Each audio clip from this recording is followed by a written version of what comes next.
पूर परिस्थिती नियंत्रणात नागरिकांनी सतर्क राहावे. आमदार राजेंद्र पाटील यड्रावकर. पूरग्रस्त भागाची आमदार राजेंद्र पाटील यांनी केली पाहणी.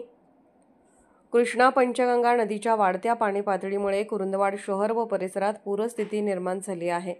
या पार्श्वभूमीवर आमदार डॉक्टर राजेंद्र पाटील यड्रावकर यांनी नृसिंहवाडी पूल, कुंभार गल्ली, गोठणपूर, शिकलगार वसाहत या पूरग्रस्त भागाची पाहणी करून श्री दत्त कॉलेज ठिकाणी स्थलांतर केलेल्या पूरग्रस्त नागरिकांना भेट दिली. दोन्ही राज्याच्या समन्वयामुळे अलमट्टीचा विसर्ग वाढवण्यात आला आहे.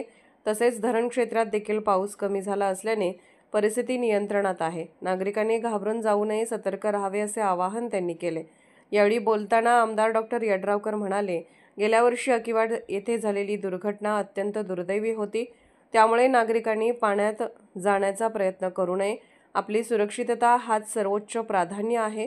महापुराचा सामना करण्यासाठी संपूर्ण यंत्रणा सज्ज आहे. दत्त महाविद्यालय व पार्वती सूतगिरणी येथे निवारा केंद्रे उभारण्यात आली आहेत. जनावरांसाठी वैरण व राहण्याची सोय देखील करण्यात आली आहे. त्यामुळे नागरिकांनी घाबरून न जाता सतर्क राहावे व प्रशासनाला पूर्ण सहकार्य करावे. मी व्यक्तिगतरित्या प्रत्येक पूरग्रस्त कुटुंबाच्या पाठीशी उभा असल्याचे सांगितले.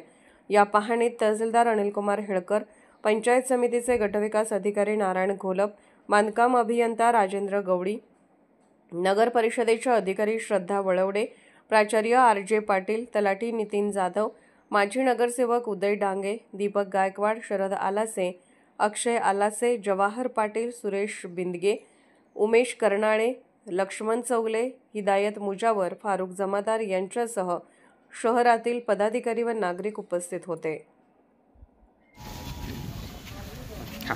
गेले 4-5 दिवस मुसळधार पावसामुळे धरण क्षेत्रामध्ये प्रचंड अशा पद्धतीचा पाऊस आणि धरण क्षेत्राच्या बाहेर सुद्धा याचा परिणाम म्हणून एकंदरीत पाण्याची पातळी ही सगळ्या ठिकाणी वाढते.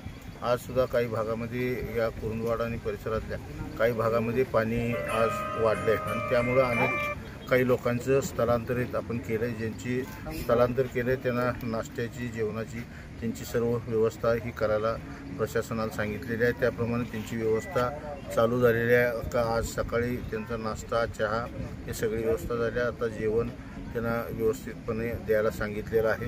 जनावरांच्या चाऱ्याची सुद्धा उद्यापासून सगळे जनावरं या कुरुंदवाड आणि ह्या सगळ्या परिसरातली जनावरं ही आपण पार्वती सूतगिरणीवर आपण त्या ठिकाणी स्थलांतरित करतोय. त्यांच्या चाऱ्याची व्यवस्था उद्या सकाळपासून त्यांना सुद्धा चाऱ्याची व्यवस्था आपण करायला सांगितलेली आहे. एकंदरीत परिस्थिती ही नियंत्रणाखाली आहे आणि जवळपास काल संध्याकाळपासून आज जवळपास धरण क्षेत्रामध्ये थोडा पावसाचा जोर कमी झालेला आहे आणि बाहेरसुद्धा धरण क्षेत्राच्या बाहेरसुद्धा पाण्याचा जोर कमी झालेला आहे. त्यामुळे बऱ्यापैकी आटोक्यात हा सगळा पाणी ह्या महापुराचं पाणी हे असे आहे. बघू पण आपण एकंदरीत सगळ्या परिस्थितीवर लक्ष ठेवून आहे. कुठलीही जीवितहानी होणार नाही, पशुची हानी होणार नाही याची खबरदारी प्रशासन म्हणून चांगल्या पद्धतीनं घेण्याचा प्रयत्न करतात. आज कलेक्टरसुद्धा ह्या ठिकाणी भेट देतील आणि एकंदरीत परिस्थिती नियंत्रणाखाली आहे. प्रत्येक गोष्टीला सामोरं जायला आपली प्रशासन सज्ज आहे. आपण लोकांनी सुद्धा पाण्यामध्ये न जाता, कारण आपल्या तालुक्यामध्ये गेल्या वर्षी जी अकिवाटला जी घटना घडली तशी घटना परत घडू नये यासाठी कोणीही पाण्यामध्ये जायचं धाडस करू नये. प्रशासनाला सहकार्य करावं ही आपल्याला विनंती आहे.